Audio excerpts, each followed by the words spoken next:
and defender of our lives, we friend them and our family. We forget, remind us that you're always beside us. Oh, nothing can hold me down. We're standing on the rock in us, on the ground. We rise up like the sun, and any and everything we overcome.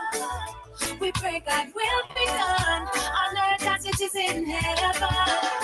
We standing on the rock, rock, rock, rock, on the victory rock, yeah, yeah. We standing on the rock, rock, rock, rock, on the victory rock, yeah, yeah. Victory rock, yeah, we triumphing. Life is not an easy road, it's a climb uphill, but we know we're not alone, so we try until we cross the finish line. So now we are sting. Be strong, never stop moving your feet. Don't make no negativity, make you retreat. Said only you can stop your attitude, you see. I feel destiny go feet. We rise up like the sun, and any and everything we overcome.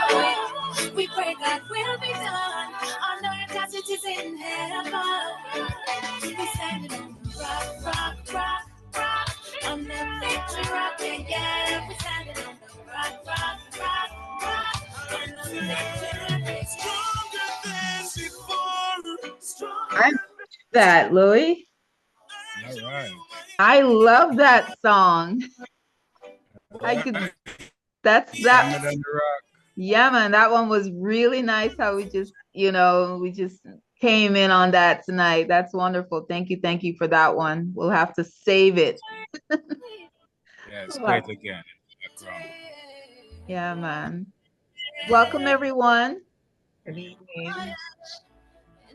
Welcome. Thank you for joining us at Caribbean Diaspora Vibes. We Good are evening. really excited tonight to have an amazing show about chronic diseases, right? Chronic illnesses. And tonight we're global. We have two amazing women from the Caribbean. We have Dr. Eugenia Robinson Loban, who is from Bermuda, and we're waiting for Verona James out of Jamaica. Um, Dr. Eugenia has an illness that she's going to share with us. I think it's lymphedema, and then Verona is a di type 1 diabetic, and a lot of times we hear a lot about just type 2, right, which is food and diet related. So we're going to hear the journeys from these amazing women. These women are also actually global ambassadors for Women of Culture Incorporated, and so definitely proud to have them share their story with us. We'll go ahead and get started. So again, my name is Donna Morton Morgan. Thank you for joining us. Thank you for joining Caribbean Diaspora Vibes. I'm the president of Caribbean American Diaspora Alliance, president of Women of Culture Incorporated, real estate broker at Florida Summer Homes Realty, and spiritual development coach at Inner Vibes consultant. I want to welcome Dr. Arlene Adams. Thank you for joining us. We know your busy schedule as well. Thank you for being here. And also our radio host, Mr. Louis Witter. Hey, Louis. Hey, greetings, and want to welcome everyone to our broadcast this evening. For those of you who are listening across the diaspora, across the world, in 79 countries where we broadcast, we welcome you to this special edition of Caribbean Diaspora Vibes. I am the program director here at CRRFM, 74 degrees in Central Florida, and we love it. Welcome, Dr. Arlene, and we have Dr. Eugenia. Welcome, and Miss Veronica. Is it Verona? Veronica James. Welcome as well. We're looking forward for a great evening with you guys. We say 70 something, Louis, but we're really by this weekend I saw some 40 something numbers and all of Yeah, that. So yeah. I'm pad up already. I'm ready yeah, for it go. man, because we cannot deal with all of that. So Right. we are going to our show is going to end at 7:45, everyone. So we're going to wrap up at 7:45 because I have an 8 o'clock. mental health focus on my next show. So we're going to be talking how trauma, unresolved trauma, affects our mental and physical health, right? So at 8 o'clock. So we're going to jump right in and we're going to talk to our global warriors. And let's go ahead and start with Dr. Eugenia. Tell us about your chronic illness, and because it's not, a lot of people may not understand, and just give us a little brief summary about you. Oh, you're muted. Okay.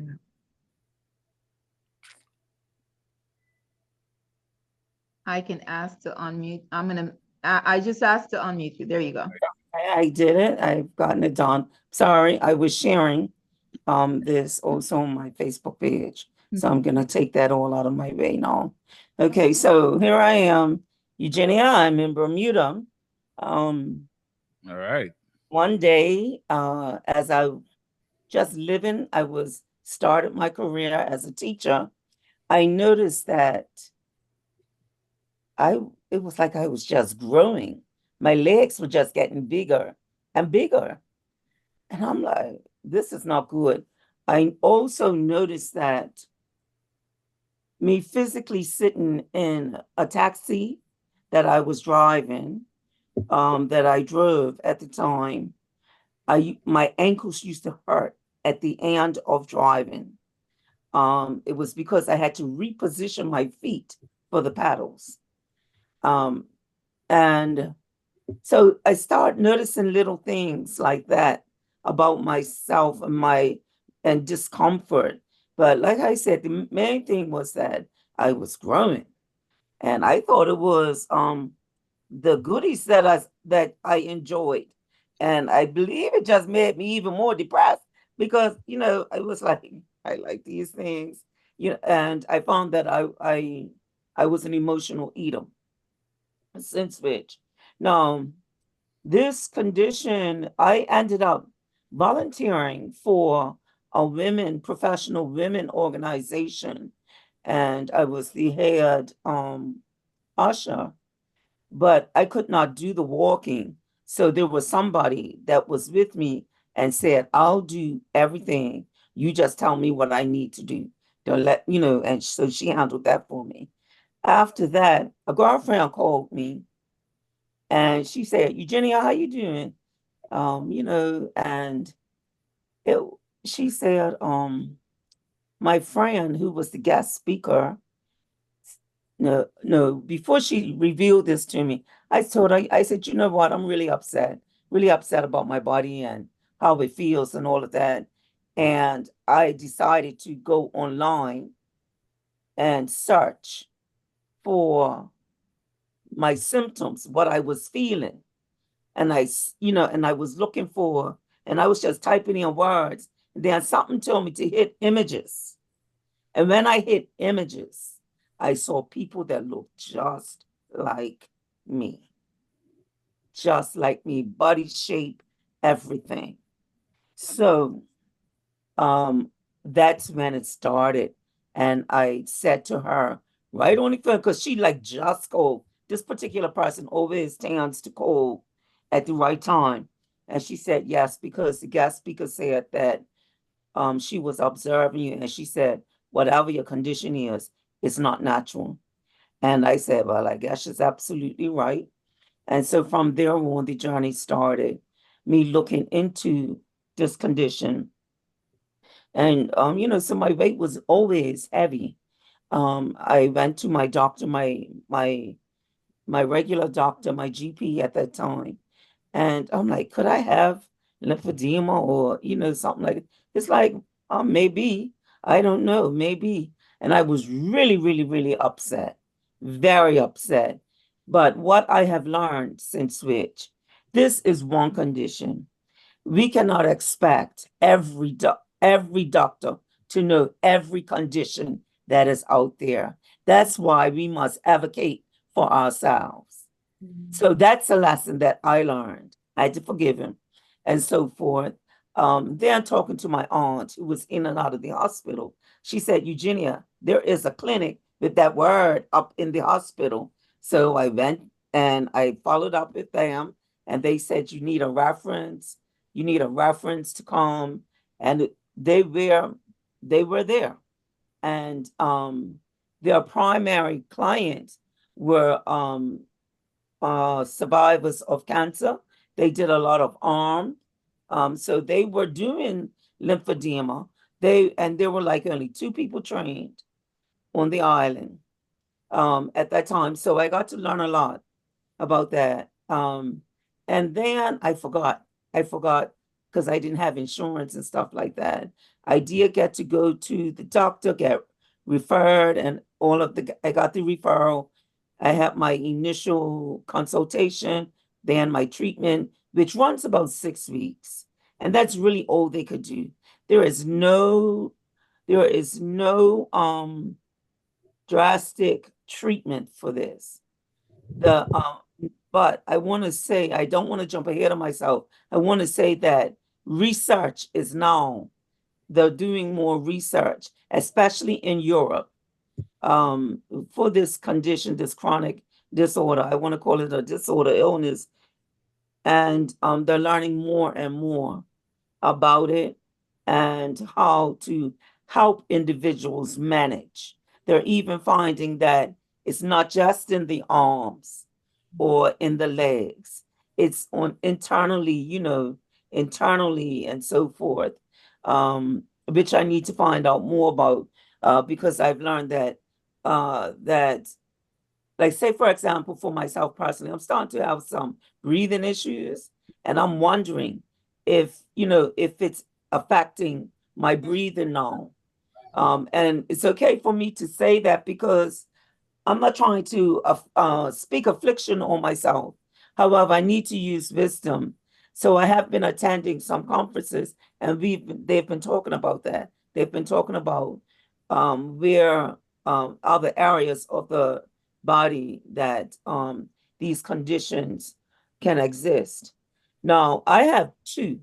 I have a combination. There is lipedema and there is lymphedema. The individuals, they've renamed it lipolymphedema for the individuals that have both conditions. They are very, very distinct. Lipedema,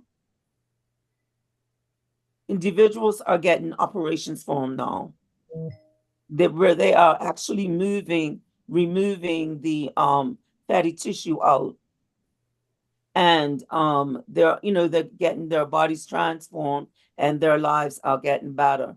So then they would have their bodies are like the same on both sides, like the legs look just alike and the arms may look alike. My face is a replica of an individual with this condition. And I have to smile because I did an online conference.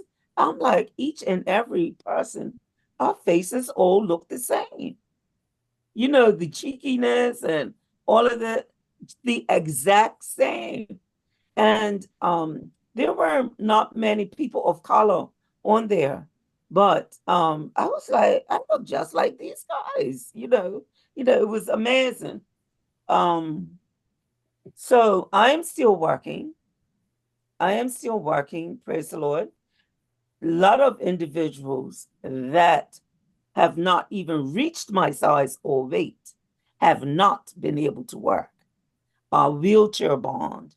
There was one lady I followed where she was wheelchair bound, and now she's walking on her own. When we discovered what I had, my daughter mentioned that family members of her husband in the U.S. have the same thing, and are I want to say treated at home, because there's a daily treatment that I should be doing, should be wrapping every night and wearing compression pants all over my body, every day. I tried that. I couldn't even get the things up. I was like, oh no. And then when I did get them up, they were pulling me back and putting me down because I am very hippie. I am very hippie. And that's my shape. I'm like a hourglass. It's probably heavier at the bottom. And that is contribution. I grew up people saying, "Oh, you got a nice small vase. Yeah, your bust line's real small. Yeah, look at you. I'm like, okay, so now I know what it's from. I said, now I receive the compliments. I don't take them as personal. Um, yeah. So I want to say that I was born with it. Um, one of the professionals whom I went to school with came to the hospital after I had finished my treatment. And then I was back in this working scene again, in the public scene, to have insurance. I came across her again at the private clinic, which was now run by the lady that ran the hospital. And so that was good. There are more people here doing lymphedema, but she's still probably the only one. Last year I did this. We went on live in Bermuda TV, and we did a little presentation, or we just talked about it. And I would say that now she's the go-to person for the lymphedema in Bermuda, and a lot of people are more accepting and they understand. I've been big all my life. I one note I wrote here was that to tell you all that I have been on a diet since I was 5 years old. When I went into public school, they put me on a diet. They told my mama stop feeding me so much.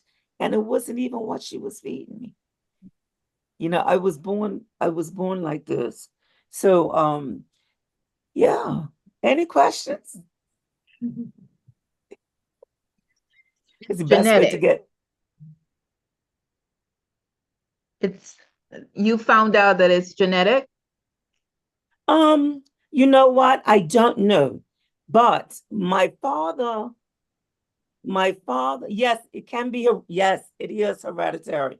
When I posted a comment once, a lady told me, she said, Eugenia, myself and all my siblings have lymphedema. So I would say yes. My great grandmother, my father, and I remember her. I do remember her. She was older and she was always sitting, right? And she had a lot of hips. And he used to tell me I look just like her. I walk like her. I talk like her, everything. And he used to nickname me, or he used to call her 4x4, 4 feet tall, 4 feet wide. And it's the truth. It's really the truth. Yes. So you have several other family members now that have it, or just you? That's me. Just you. I'm looking at my daughter now. I don't know if she'll accept it, but she would say this is baby fetch because she did have 4 children, 4 births. Yeah, but no, not right now. I'm watching one of my great nieces. Even though she's getting taller, she is looking like she could have it. I'm looking, and she's only 5 now. So she's getting taller. But otherwise, none of my grandchildren, my great-grandson, like I said, my eldest daughter, she says it's baby fat, but my youngest daughter, no. And it comes from my father's side because I believe obesity runs in his side. And it because of the way he described his grandmother, I believe that the lymphedema also runs on that side. Now, I remember 2 cousins that have always been thick. It was like the 3 of us from the 3 brothers.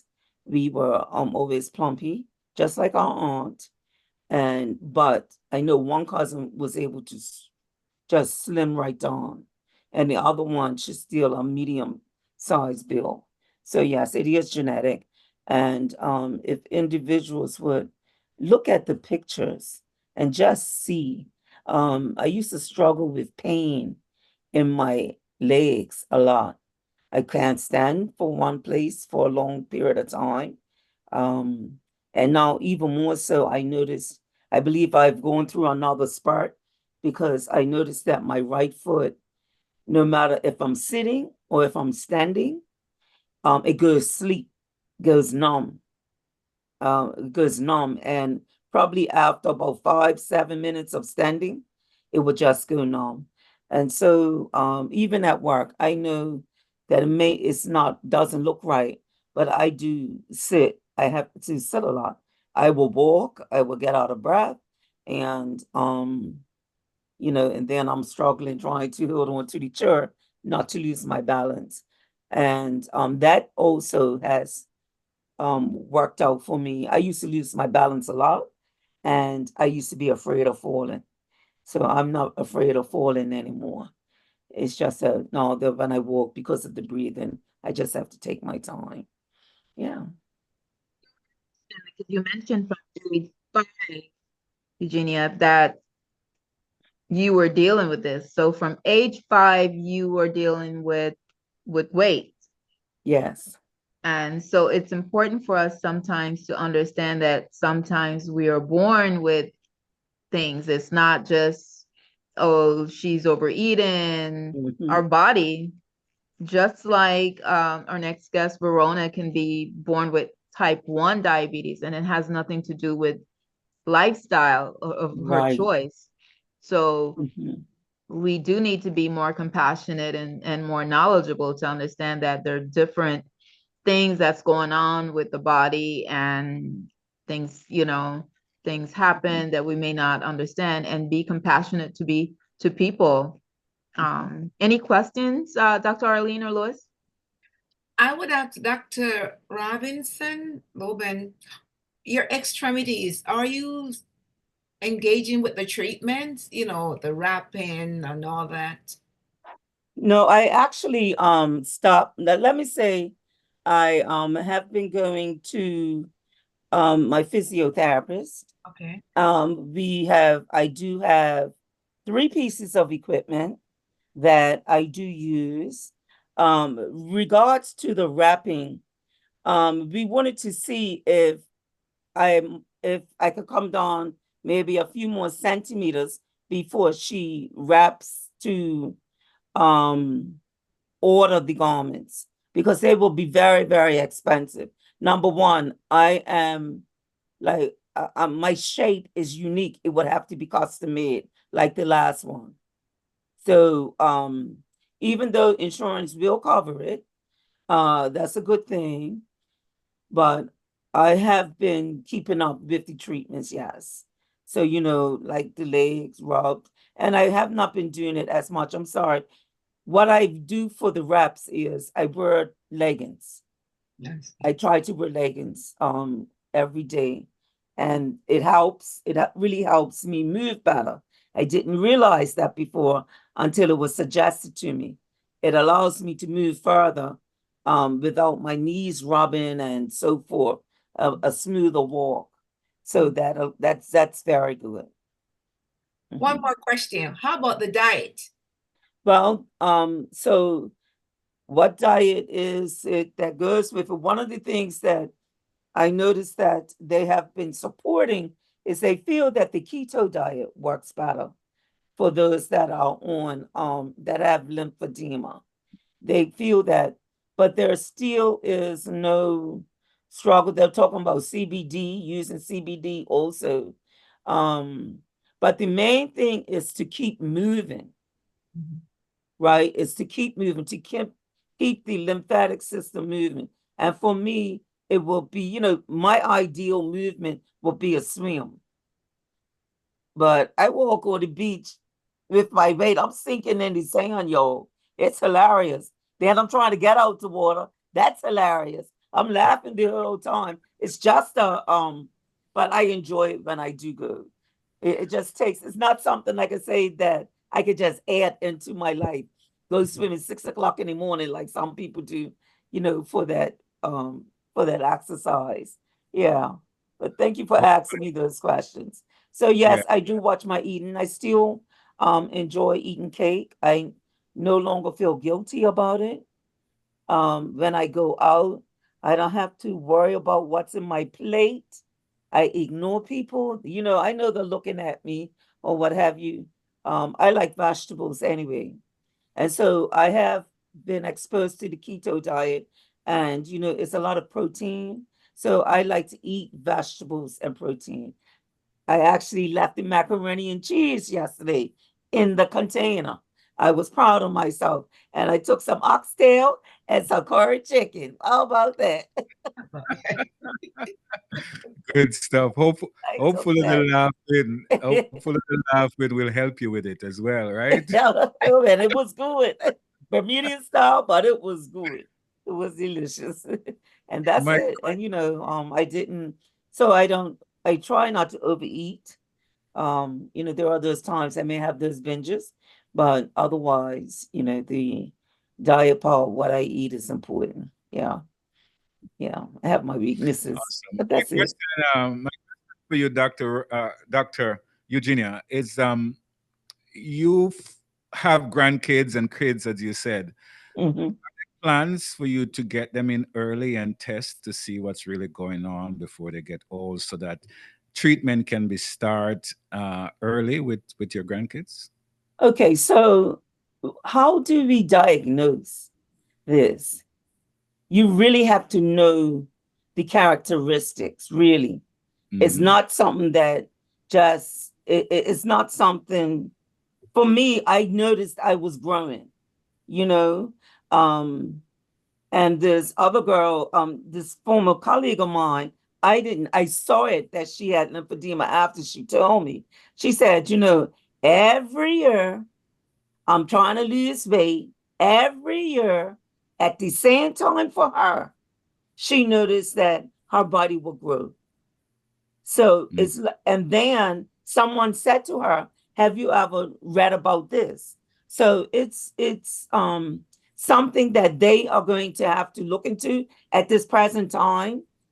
These my family, my mom just like makes sweets, used to make a lot of sweets, and they really like a lot of sweets. So that's where the weight is gaining. The weight gain, that's what they're experiencing. They are not shaped like me. My family is not shaped like me. You know, I really have this hourglass. My hips are very big. My thighs and my legs are very big. They're not like that. They're not got that shape. When you look it up, you will see exactly what I'm talking about.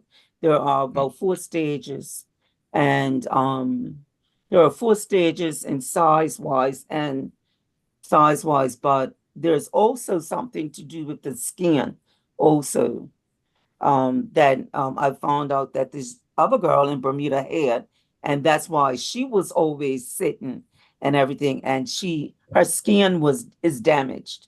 Yeah, her skin was damaged, and she had to call it, the last time she went to the hospital, she told me, she said, I had to literally call another doctor to talk to the emergency room doctor to inform them to how to treat her body.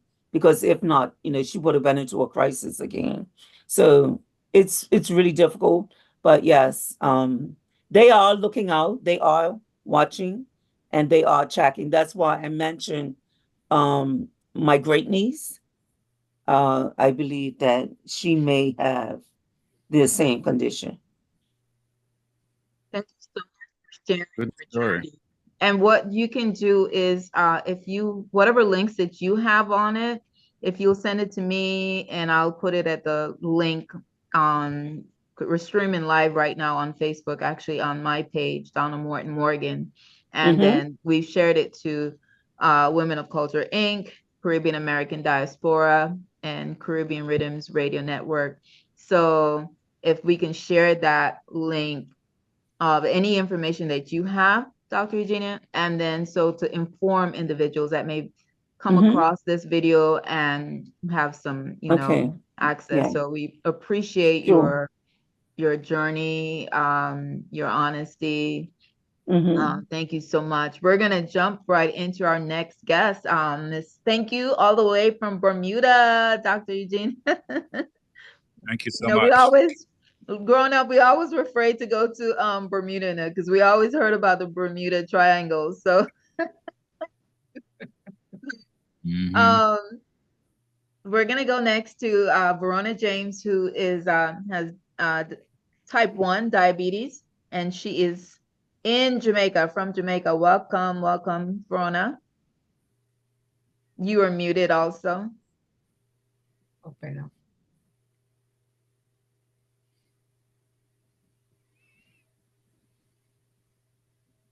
Verona is going to be sharing her screen with us.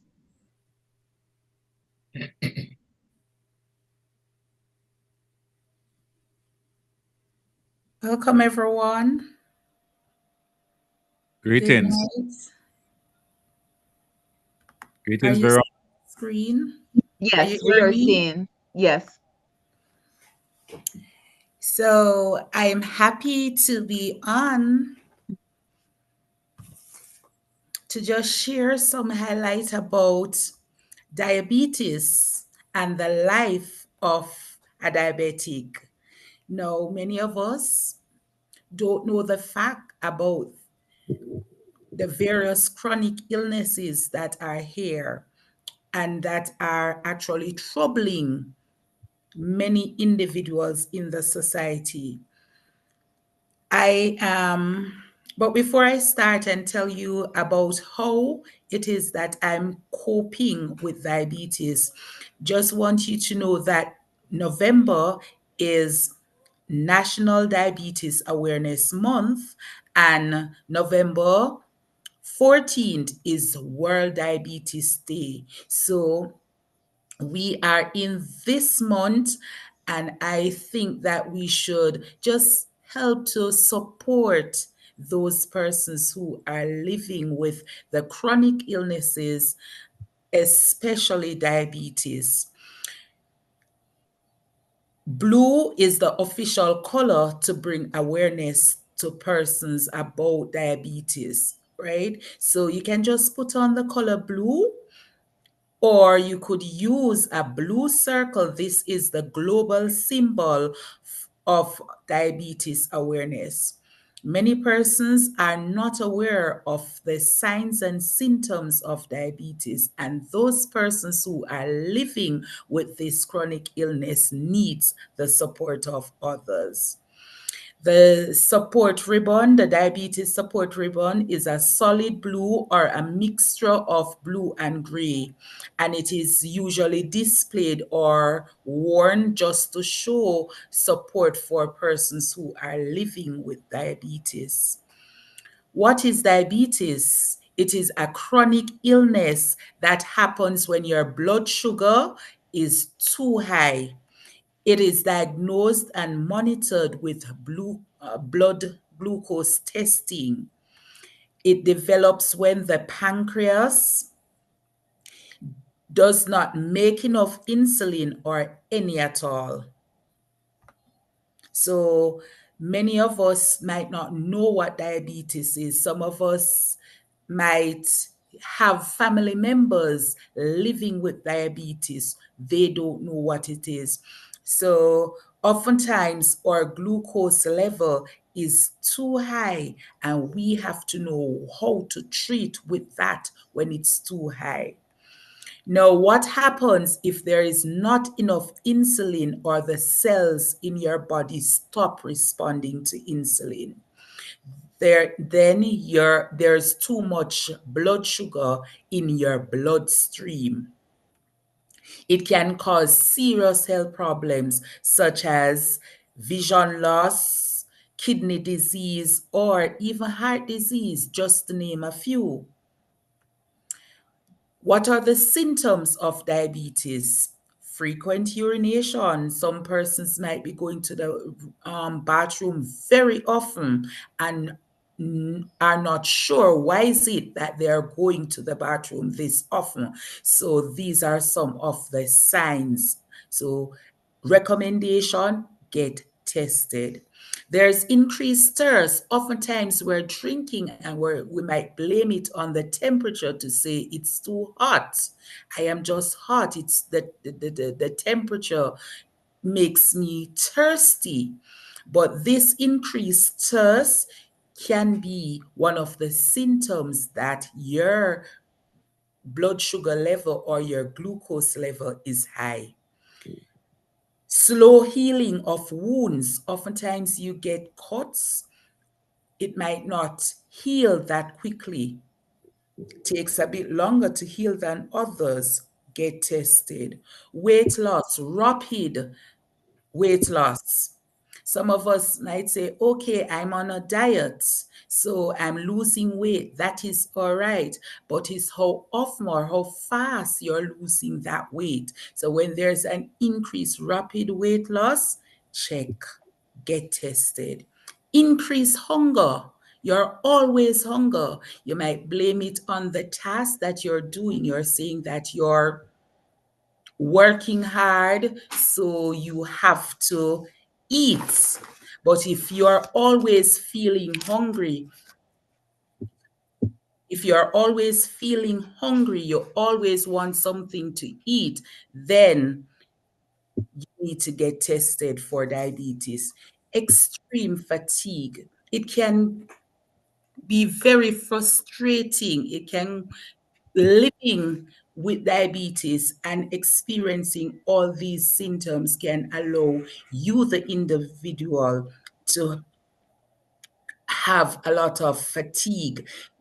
Then there is vision. It affects your eyes. Oftentimes, you might be walking, you might be trying to read something, but you realize that you're not seeing so clearly. You're walking in the sun. You might blame it on the sun to say it's because the sun is too bright, then your vision becomes blurry. But you need to get tested because this is one of the signs or symptoms of diabetes. There are two types of diabetes. There's type 1 and there's type 2. Many individuals often confuse the two. Type 1 and type 2 diabetes does not require the same treatment, neither does it have the same symptoms, though they are similar. There's similarity between the two types. They are different. With type 1 diabetes, the body does not create enough insulin or it does not create any at all. With type 2 diabetes, the body does create insulin, but it does not use it effectively. Type 1 requires insulin or insulin injection for your entire life once you're diagnosed. So it means that your body is not producing any insulin. You have to get that animal insulin injection for the rest of your life. With type 2 diabetes, it requires insulin or other insulin, yes, but this form of insulin can be injected or it can be taken orally in the case of tablets.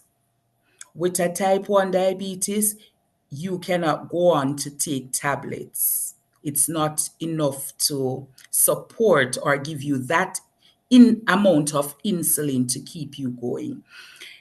Type 1 diabetes cannot be prevented or cured, unlike type 2 diabetes, which can be prevented through lifestyle modification.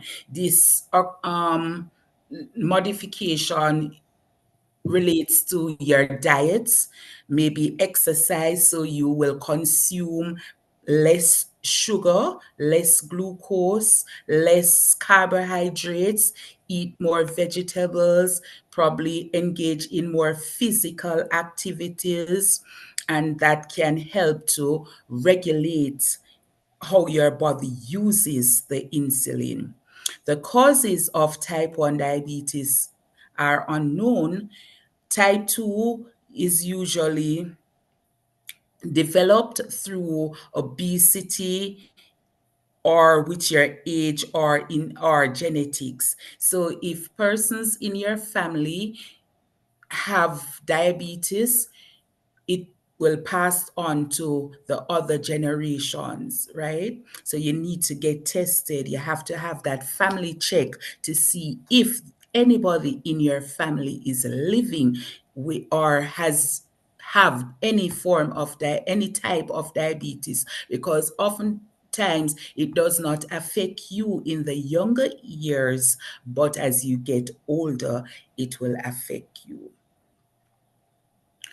My life as a diabetic. I'm an educator by profession. I'm a mother of one child. I have type 1 diabetes and I take insulin daily. I started out by taking insulin twice per day, but as I get older, find that my body changes as how it uses the insulin that I intake. And so I'm no longer on twice per day, but once per day. I had juvenile diabetes because I was diagnosed with this chronic illness at the age of 15. And now I'm approximately in my mid 40s. So persons can live for many years with diabetes. It's just a matter of how you treat with that chronic illness that you have. Cut. Many persons will say persons who have diabetes cannot get any form of cut. Oftentimes I get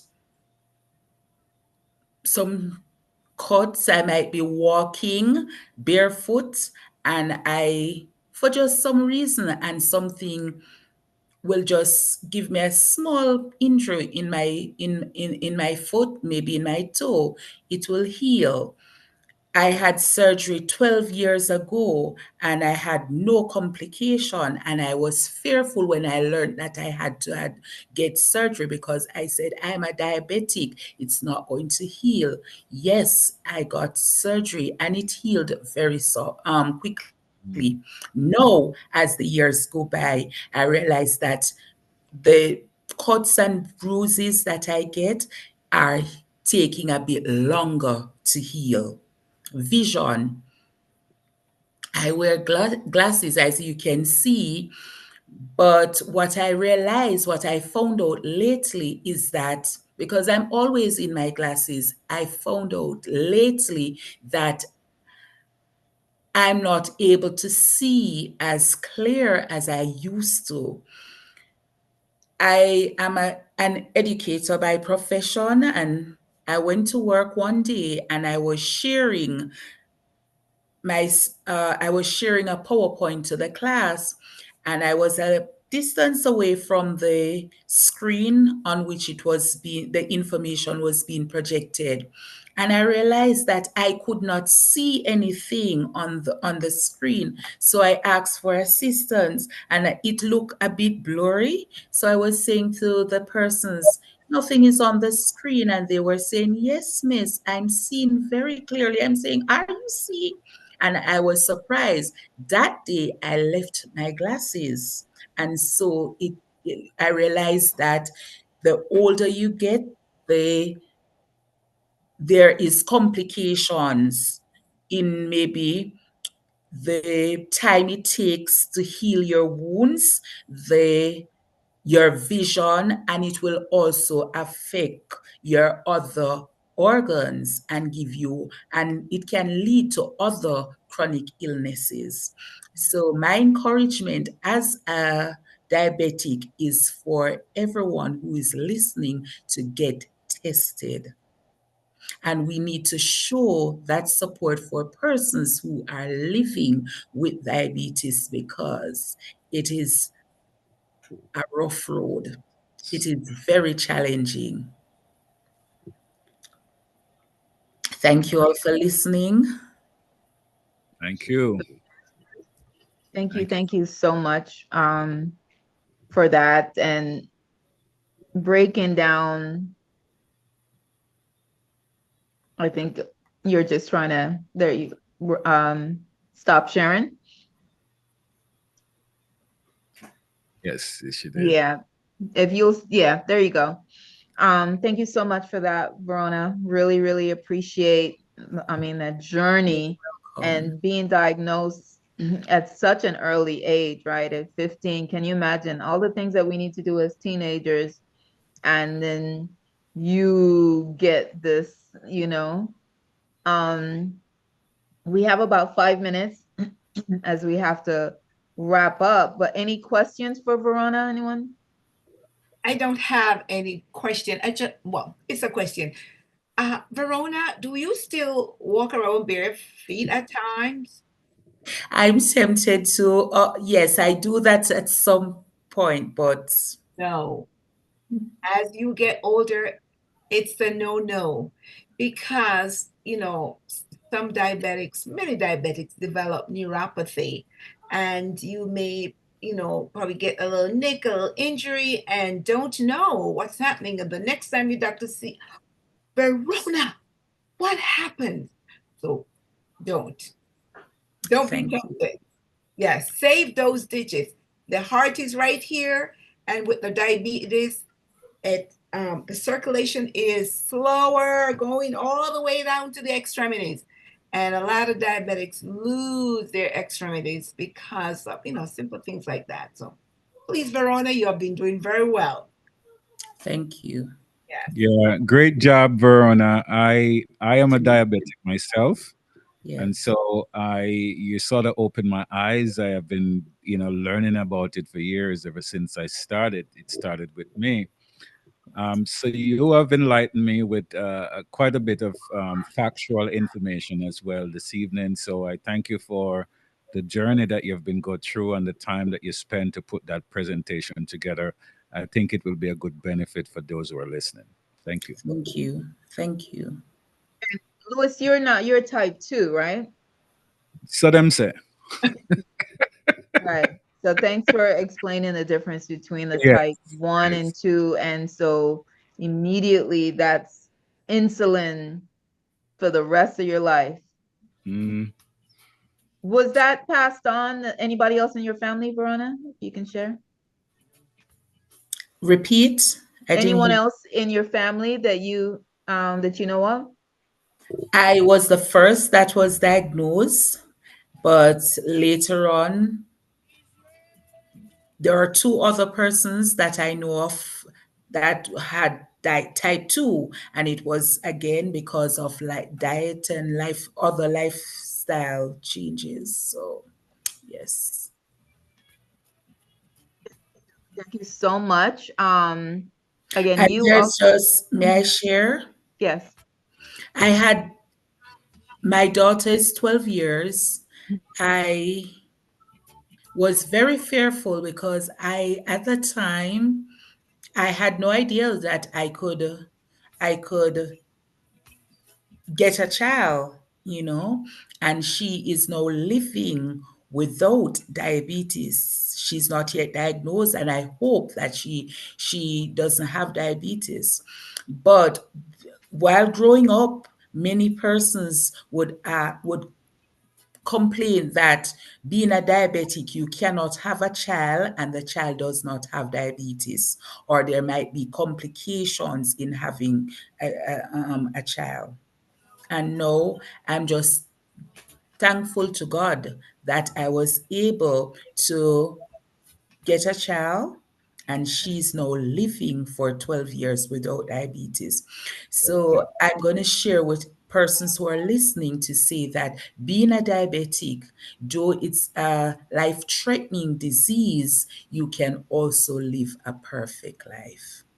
Amen to that. Amen. Amen to that. I second Thank that. you. Yeah, man. Thank you, thank you, thank you, thank you, everyone, for listening and joining. We always hope and pray that you learn something from our shows. These are educational. These are to elevate us emotionally, mentally, physically, and spiritually in some way.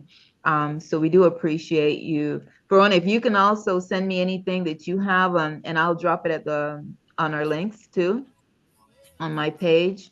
And God bless you both for taking the time. I know you all came straight from work And we appreciate you repping Bermuda and Jamaica. And God bless everyone. Thank you for joining us. And we're going to say good night to Bye. everyone until next time. God bless everyone. God bless. Blessings, everybody. Thank you all. Great job. And of course, you are in tune to CRR FM. Keep it locked right here on Caribbean Rhythms. God bless you all. God bless. Okay. God bless.